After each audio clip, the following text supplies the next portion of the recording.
What's going on? What's going on, everyone who's actually listening to this podcast right now? First of all, guys, welcome to the Nikhil Sai Show, which is hosted by me, the Nikhil Sai. And guess what's going on today? We are back with another amazing True Karma Club interview. This is going to be amazing story, guys. And the guy who's joining us today, the journey is going to be crazy. So in case if you're someone who is in B2B industry, who is an agency owner, who is into marketing space, if you're a coach consultant, if you are a recruiting agency, or someone who actually wants to create an omnipresence online, make sure to stick around. This podcast is going to be a game changer for you, right? The guy who's actually joining us today is a two times Two Karma Club award winner. He's been helping B2B businesses scale through the roof by creating online omnipresence. So let's not waste any time and actually welcome Joe Rizzo, co-founder at tashrizzo.com. Hey, Joe. Hey, thanks for having me. Absolutely, Joe. Glad to connect you today. Thanks for joining us today. Joe, I've been looking at your stuff, man, and once I go through all of your stuff, it was really mind-boggling, like the way you're actually helping business and the level of impact you're empowering people to have in their business. It's just tremendous. I would love to know, let's start with like your backstory. Like how did all of this craziness started? Where did you start your journey? I won't make you go way back, but it started with me selling candy in sixth and seventh grade. I started uh, buying whatever it was, like blow pops and soda, and then reselling it at school. That's how I started. Then I was working in the cornfields at age 13. Then I had my own lawn mowing business. So that's when I went real way back. My parents always gave me a good push of like, hey, do something. If you want something, you got to work for it. And I grew up a military kid, so that's my parents said, hey, you want something, go for it. So they kind of pushed me that way. And then as I went through college, I always would joke and was about not being employable. I just didn't sure what nothing really fit me of what I want to do. So I wanted to go into business for myself. Eventually started a mortgage company. We grew that really big to about 125 people. We were the number 5 in the nation behind the biggest banks, Wells Fargo, B of A, MetLife, and Wow. then our company. So we ended up being really huge in one space on the reverse mortgage side. And I long story short, with that, I didn't realize I was in marketing, right? And what I eventually learned was everyone's in marketing. You're just in marketing and you specialize in something, right? So I was in marketing, I specialized in mortgages. And the more I started to realize, I was like, man, there's something to that. So um, I happened to go through a personal development course, and someone I went through was working with, she was a CEO for Frank Kern. And long story short, she reached out and said, hey, do you know anyone that might be good at business development? I'm working with a guy named Frank Kern. I'd never heard of Frank before. Mm-hmm. I said, I'm going to be in San Diego this next week, but, maybe come down and visit, which led into me actually leaving my company and working directly with Frank Kern. So Wow. that's how if you want to, how I got into the marketing side and realized I was in marketing was my opportunity with Frank. And then that year I did work with him on the business development side, learned directly from him how to build funnels, how to look at funnels, how to look at someone's business and overall strategy. So that's my story of how I got into the actual marketing side. And then from there, I launched a software company with one of my friends who's really into analytics, and we partnered up with the founder of Google Analytics. And yeah, Ooh. a lot of people don't know that was started in San Diego with Urchin Analytics, and so launched that company. So worked with Frank while I was launching the software company, and the rest kind of has stumbled into some stuff. But that's how I got started on this journey of marketing, was realizing that everything was marketing. You're not a dentist, you're a marketer who does dentistry, or you're not a chiropractor, you're someone that does marketing. You're a marketer that does specializes in this. I realized that because if you're not, without that, your businesses fail. And I didn't realize that it's not what they teach you in school, but that's what I was seeing. Like, we needed to get in front of enough people, and so the more we did that, we focused. We didn't know they were called lead magnets, but we created them for our mortgage stuff, like the dirty Wow. secrets, how to avoid this. And so that's the quick scoop on how I got into it. Oh wow, wow, Joe, that's crazy. Like a lot of different waves and a lot of different stories in internal journey, brother. That's awesome. Like growing your mortgage company to like one of the top 5 in a special edition. Like that's crazy, Joe. And yeah, working with Frank Kern, all of that stuff. It's awesome, brother. And Joe, like one of the best things you've been doing is you've been killing it in the B2B marketing space, right? And one of the main thing, like, when it comes to B2B lead generation, and everyone kind of talks about like, hey, go to this XYZ subscription, download the leads, like scrap the leads and all of that jazz, right? But you've been like a B2B lead generation expert, so I would love to hear about like what is the best strategy when it comes to lead generation of B2B businesses. How does that look like for you?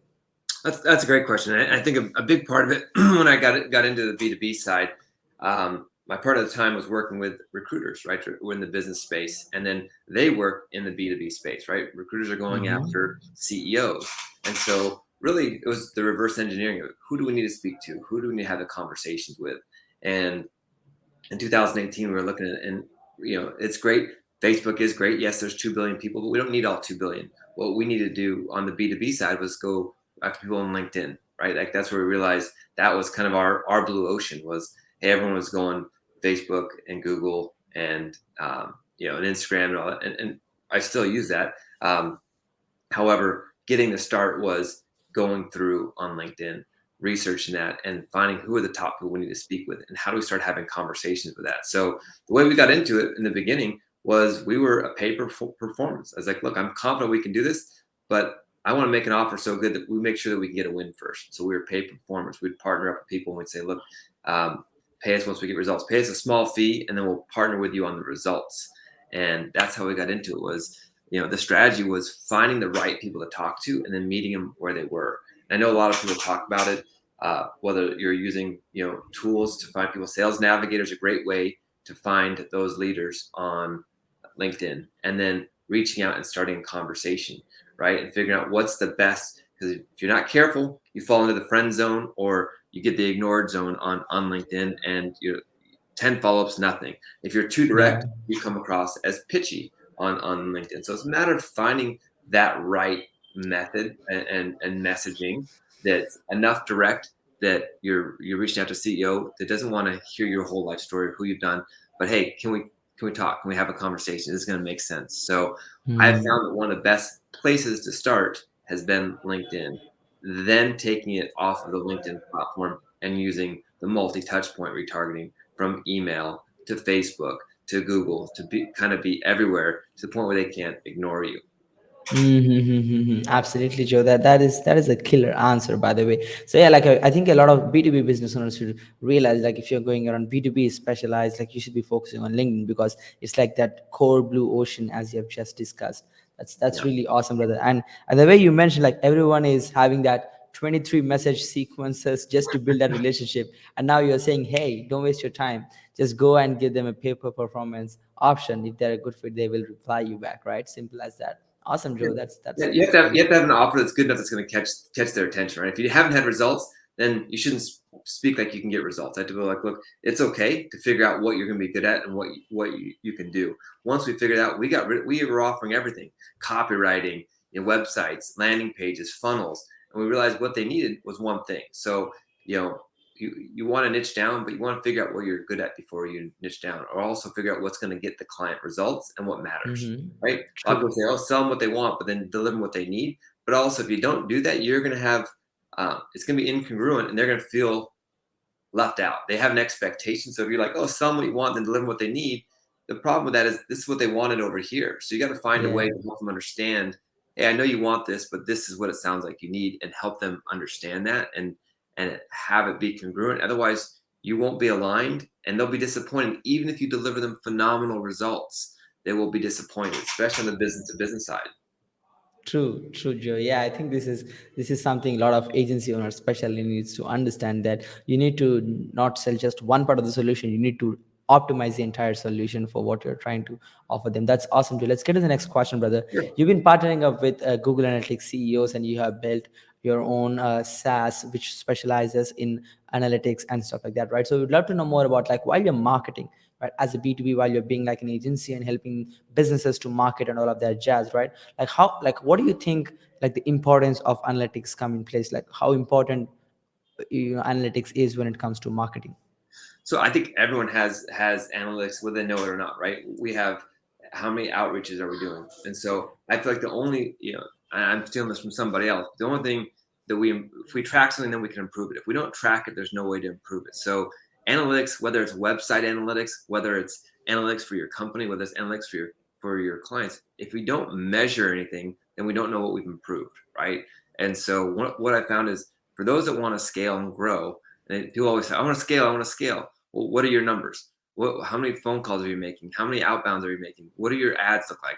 When you don't understand all those pieces and the correct key performance indicators, the KPIs, if you don't measure those and use analytics to grow, you're guessing, right? And then you don't know what works. But when you start tracking your analytics, everything from your paid ads to your organic outreach to everything, you won't know what's getting you the results. And then basically you'll find yourself spinning your wheels. Once you find that right traction, what's working really well, you can put a lot of energy towards that. It doesn't mean you have to ignore the other parts of your business, because it could have just been that you needed to tweak them. There might be a better result inside of your business, but you got to figure out what's working first, get traction on that, then go with that. Then you can slowly tweak the other parts and figure out, hey, a lot of people assume because they don't use analytics, they assume something wasn't working. Like, oh, this was the cheapest lead. The cheapest lead doesn't mean the best result, right? I'd rather pay more for a lead if I had to, if that's what gives me the results. People look like, oh, my cost per click is more here, but if it's getting you better clients, it's worth it, right? I talk about LinkedIn ads. We've done LinkedIn ads. They're more expensive, but they're going to be more targeted. So it's a matter of understanding your analytics to help grow and knowing your numbers, and not, there's plenty of ads that ran like, oh, I don't know if I'm going to want to run this ad. I don't know if I like it.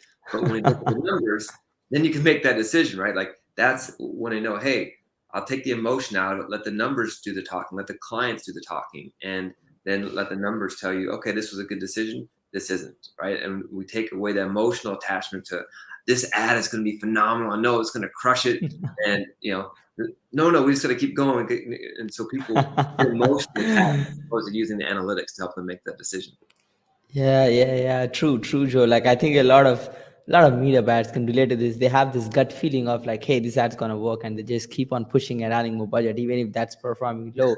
They just believe that it's gonna work someday, and they keep on continuing. And I believe what you mentioned is so key. Like this is very, very important that as a business owner, you need to know your KPIs and act accordingly and focus on what's important. It's not about trying 100 different things. It's about trying the top three things which get you the most outcome with minimal work. That's awesome, Joe. Thank you so much Yeah, for that answer. And absolutely. Joe, one of the main struggles when it comes to B2B is this is a direct trade. Like people, pay for solution and they want outcome, right? And when you look at an agency standpoint or recruiting agency standpoint, right, you are actually selling an outcome, right? And sometimes it's quantifiable, like in a different, at a different valuable amount, like when it comes to dollar sign, right? So one of the most common problems people have when it comes to doing B2B sales is they struggle to sell high ticket. So we would love to hear your inputs on how someone can actually sell high ticket when it comes to B2B sales. Perfect. And I think like you mentioned it, right? Like what's the solution that they want to get? You have to reverse engineer. And that's why I think it's important. People talk about the riches and the niches, right?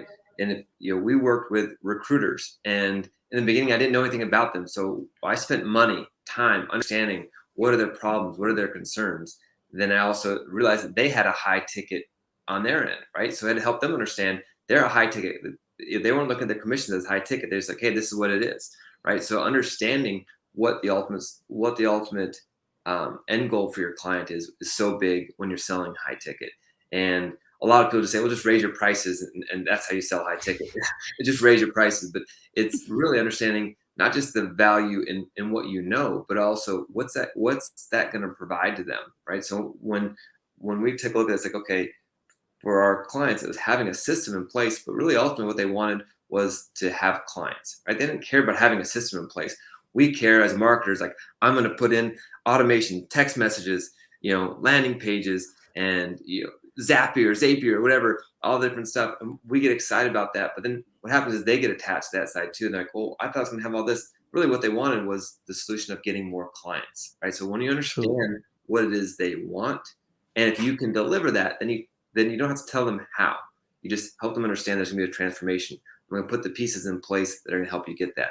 But I tell people it's active listening, right? So a lot of people think it's the way we do a sales call is how you close somebody. Hardcore closer, one call close, two-step.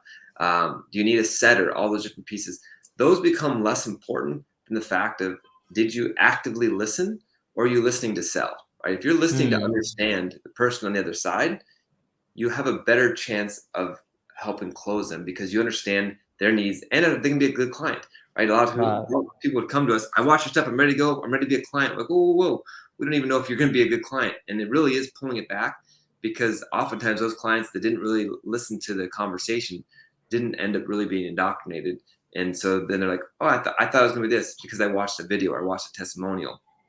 Taking somebody through, understanding them, and really understanding them was how you get a high ticket sale, in my opinion.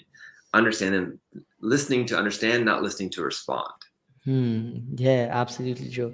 I think that was on point. Like a lot of salespeople just really have this script and they try to wait so the prospect stops so that they can continue to read the script, and they just are Yep. not listening actively at all. They just try have that hardcore script and they try to read that out. And I believe this kind of perspective shift of actually listening actively to see what you can pump in and how you can actually help them will actually allow them to invest high ticket, because people pay high ticket prices if you can get them high ticket sales.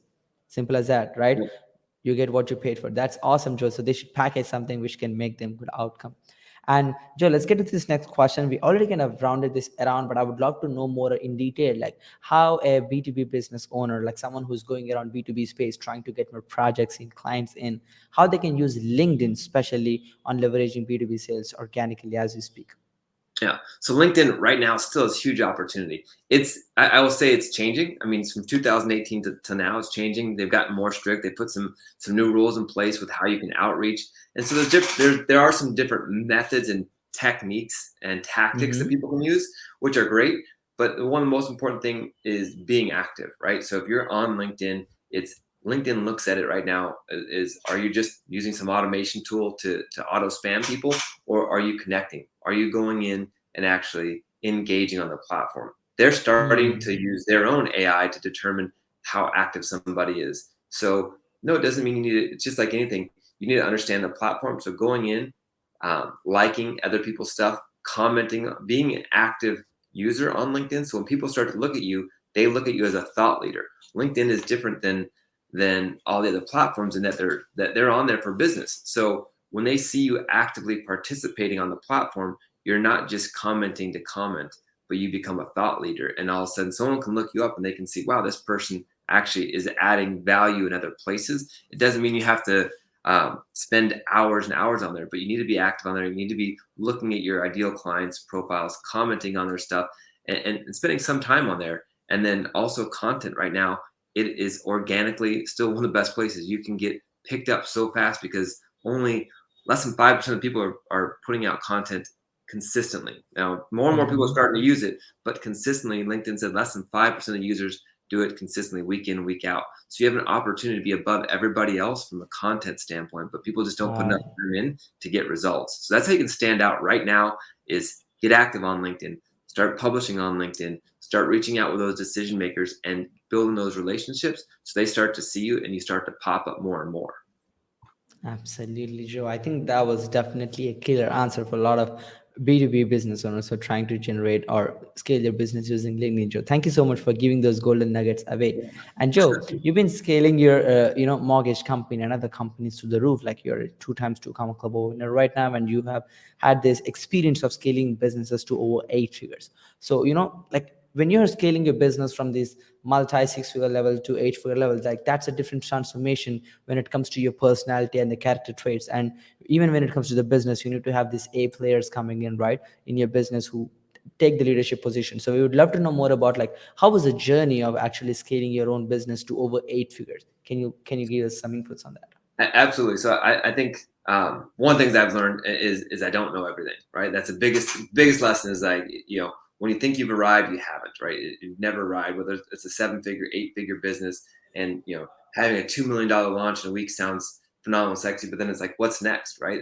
There's always something. So I think the journey for me was personal growth because the person you are and the person that you're going to become. Someone said to me once, like about the two, like, oh, once I have those, then I'll do this, right? Once I have my 2 Comma Club award, then I'll do this. It's like, no, once you're this, then the 2 Comma Clubs will happen. So investing in yourself, investing who you want to become, right? So you have to think about like who do I need to become in order to be an 8-figure person? What type of leader do I, and you may not even know, but at least thinking about that puts you on that journey, right? Like if I'm not a 6-figure a month business, who do I need to become? And you may not even be right, but go find out what those other 6-figure people have in common. Write down their traits and start saying, okay, who do I need to become in order to do that? And I think that's the biggest part. And then finding people that have that drive as well, because your company will change as you scale from 0 to 10 people, 10 to 20, and 20 to 100 people is a way different cultural change. And so trying to keep that is not always the easiest thing. And you lose touch with some of the people that are on your team when you get to 25, 30, you're not having daily conversations like you do with those first 5 to 10. That's why it's so strong. But how do you find a way to make that culture keep going? And I think a big part of it is I invested in myself. I knew that I needed to grow in order to lead people and not manage people. You don't manage people, you manage time and projects, but you lead people. And once I learned that, I feel like that was the biggest, one of the biggest shifts that allowed us to grow, because people in turn want to be leaders themselves. If they lead themselves, then they can lead a team. Absolutely. Yeah, brother. As you just mentioned, like leaders lead by example. So you need to be that true leader who kind of shows how to actually manage that kind of, experience in your office and your work environment. That's awesome, Joe. Thank you so much for literally laying out the kind of experiences you had while you're scaling your company. And Joe, let's get to the next question. When it comes to B2B, right? Like there is so much jazz. You have this client, you have this freelancer working on this project, you have this analytics to be gone through, right? Like everything at a time. So how do you manage all of this stuff? Like what kind of tools you actually use to manage your projects, your clients for productivity? Yeah. So great questions. We've tried everything. We've done Trello board. We've done Asana. We've done different CRMs and everything. So I think for us internally, we use communication for our team is done through Slack. We also use Asana, to actually set up what our projects are going to be, and Mm-hmm. really make sure that we're clear on those down to the point of like every little detail we make sure that we have in there, so we're not missing parts. And the way we track it is we build as we build. If we're building something new, we record it and turn it into an SOP in case we need to use it again. Because the biggest mistake is trying to, how did we do that before, and going back, you waste time. So also I tell people you should always try to find a way to replace yourself. So, and that sounds crazy, like, oh wait, someone's gonna take my position, and that's not what I mean. You create the SOPs and you create these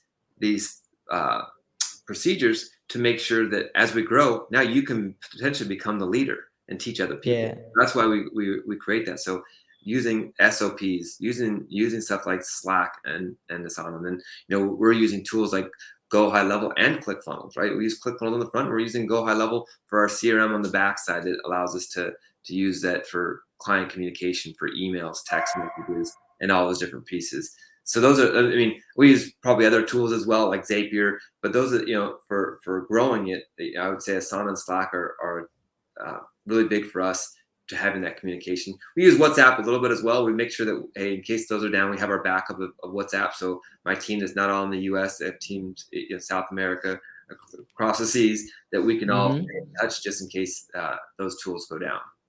Yeah, absolutely, Joe. Thank you so much for mentioning all of those tools and giving us a clear checklist of what you're using. Love it, brother. Thanks for the access to your vault. Let's get Yeah. to the next question, brother. So, like, do you kind of have any personal routine? Like, how does your daily routine looks like?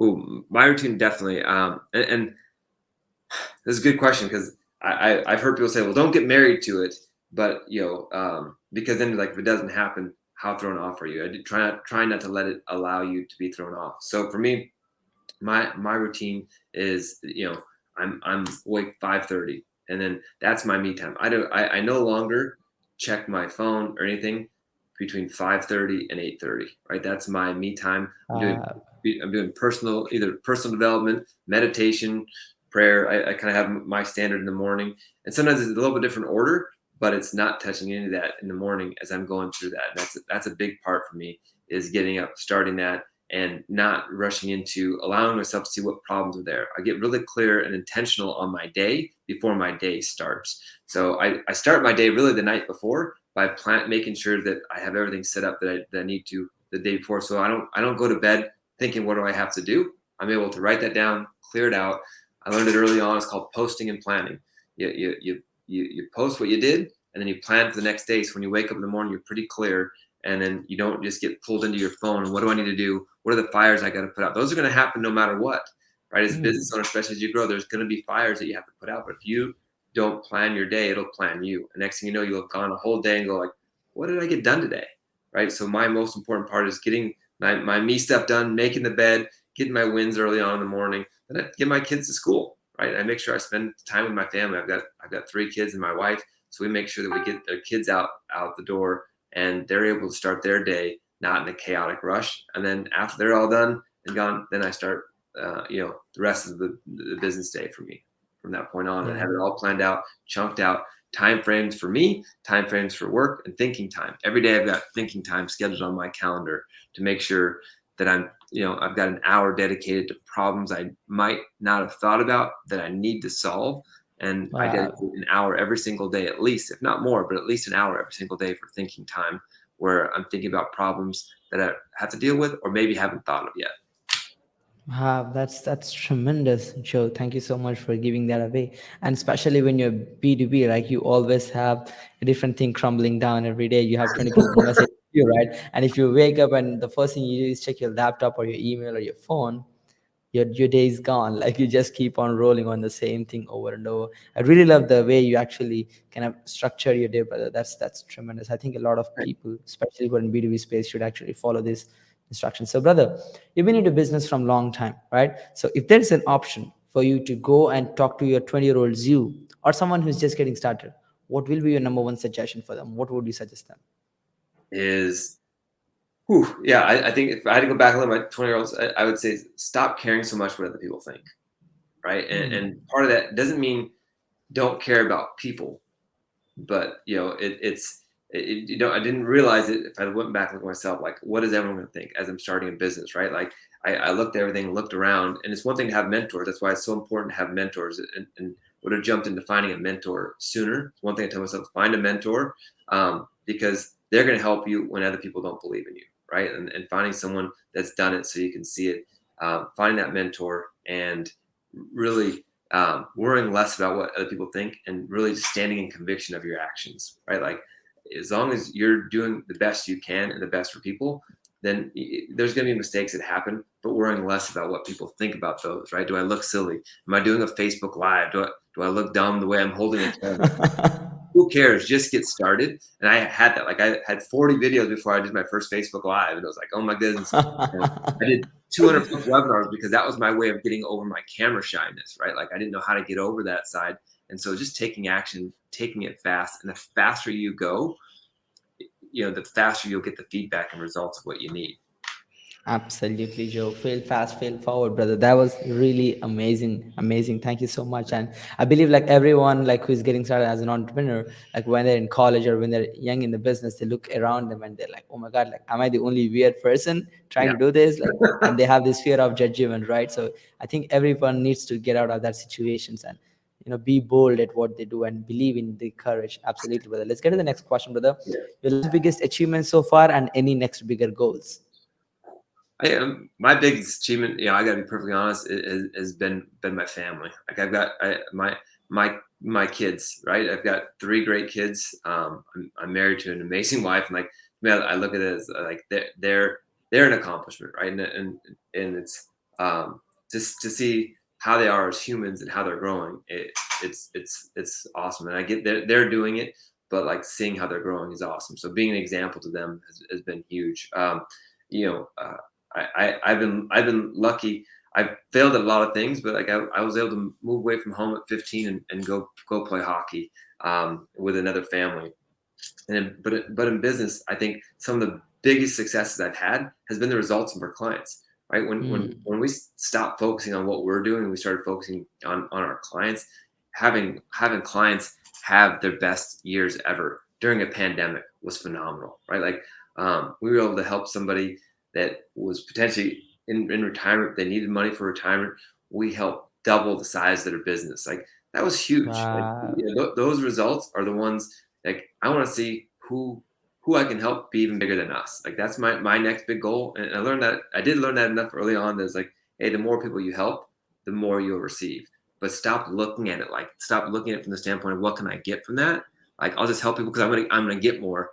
But really care. If you really care, as you're helping people achieve a bigger goal than you, it absolutely comes back. But it's when you have an attachment to how it should look. Like, oh, I helped somebody, now I should get something, right? That then it never happens. It's almost like giving in such a way that you that the way you care and exemplify that's my next biggest goal is to see, who I can help be well above us. Who else can I take to that, the 10x club, right? What clients can we have do way better than us? And it's a neat thing to see. It's almost like raising kids. So I love my kids are great examples, but also my clients seeing their wins is huge. Absolutely, sure. Beautifully articulated, brother. Yeah, reciprocity works. You should always help people genuinely, with integrity, and you can expect nothing back, and you will receive what you have given them for sure. More Yeah. than what you have given them, actually, brother. Thank you so much for answering that. Let's get to the next question, brother. This would be fun, actually. So, what was the biggest mistake, especially in terms of business so far? What was the mistake you have done? Ooh, the biggest mistake. I don't remember seeing this one. This is a good one. So, biggest mistake we made early on, definitely in the business, was we did do a revenue share. So we did a profit share, like, hey, based on results. So to the point where we had about $250,000 in uncollected funds from clients that didn't tell us about the results. Not putting those contracts in the right way. We were getting results. We're like, hey, how's this going? Like, you still want to do your marketing, yet it's not working. So it was a big mistake because early on we didn't put the right stuff in place to track how those agreements would work. Right? We thought we had an ironclad contract. We can look at your books, but there's lots of ways to hide money. And so we were a performance-based company early on, and we started taking on more clients, thinking like, wow, if we can just get a piece of that. We found close to $250,000 worth of contracts that people never told us about that closed. And we Oh just, my God. instead of going after them, we decided to part ways, right? Like, we knew, like, hey, we're going to take the higher road here and just choose to end the relationship as opposed to going after them. And there's probably people listening going like, I would have gone after it, $250,000. That's a lot of time and energy that goes into that. And I knew at that point we needed to change our structure and change how we're doing business to make sure that it's a win-win, right? It can't be a win-lose in business. A lot of people think that it has to be win-lose, right? In order, if you play sports, someone has to lose.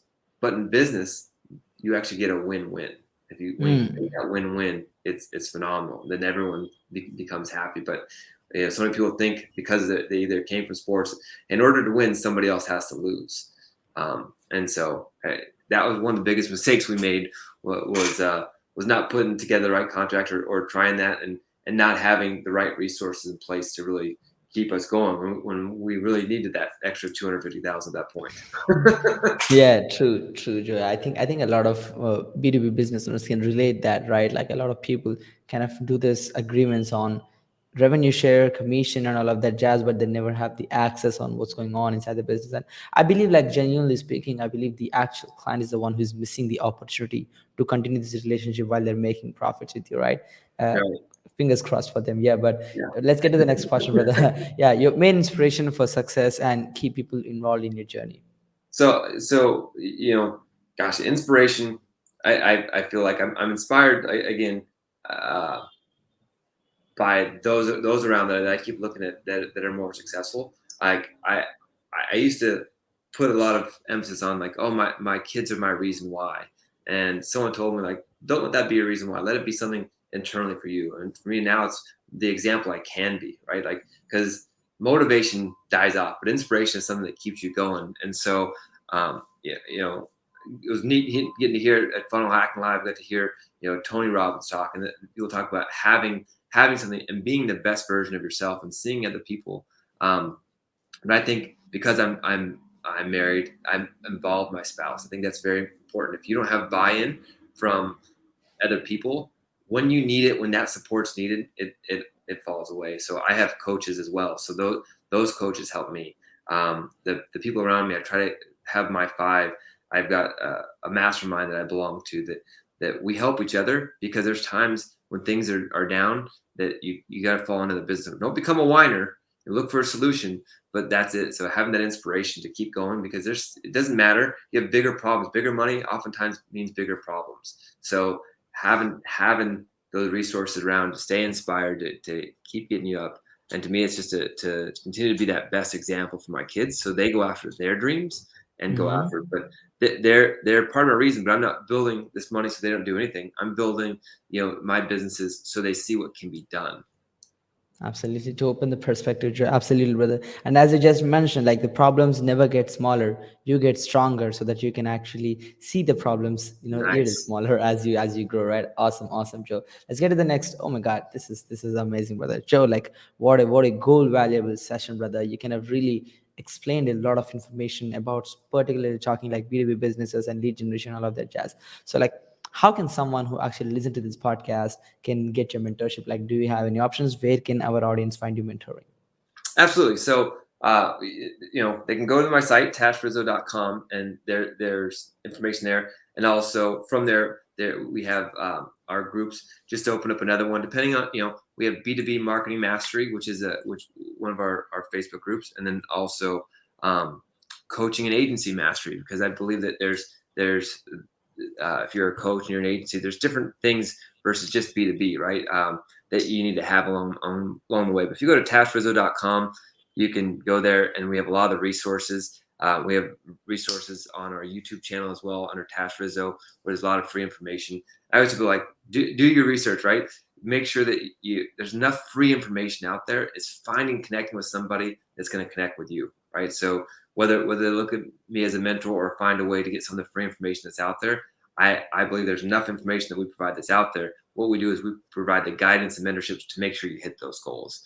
It's, the information's already there. You can go find it from anyone. From almost everything I said is probably out there. Someone's taught it or teaching it or reteaching what we've done, and that's happened to us before. But it's finding that right person that's a good fit for you. And if I resonate with you, great. Feel free to reach out at tashfurther.com. Happy to help out. Absolutely, Joe. Thank you so much for that. And guys, if you need any more help, make sure to check out tashrizzo.com, tashrizzo.com, and you can find more help. And Joe, it was absolutely amazing session, brother. Any last word before we conclude the entire podcast for today? No, I gotta say, I really appreciate your time. Anyone that has a chance to work with you should definitely do it. And just because you prepared me for this conversation, and just really polite, and just everything was world class. And that's my last words is keep going, and and don't stop, because there's a lot of reasons to stop, but there's more reasons to keep going.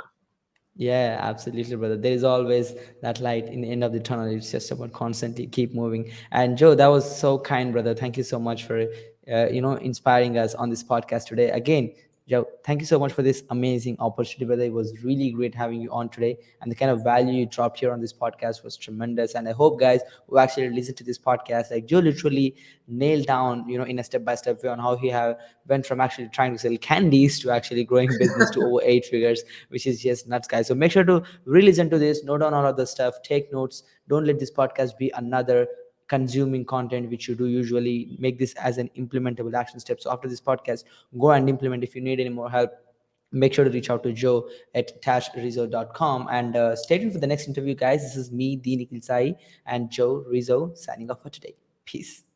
Thanks.